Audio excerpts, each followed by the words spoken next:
மனித வாழ்வில் அடங்கியது யாதென எவரேனும் வினவினால் அதற்கான தம் விடை யாது? சற்றே சிந்தியுங்கள்.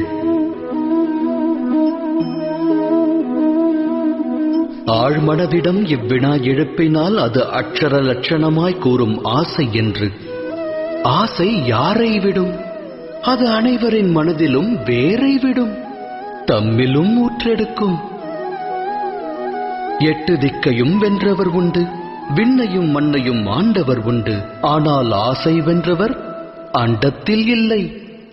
ஆசையெனும் மோகத்தை தேடுவதன் மூலம் அனைவரும் அலைவர் அல்லும் பகலும். எனினும் மோகம் என்னும் அக்கூட்டில்தான் ஞானமும் வாசம் செய்கின்றது. அது எவ்வாறு? துளிர்விடும் மானிட ஆசைகள்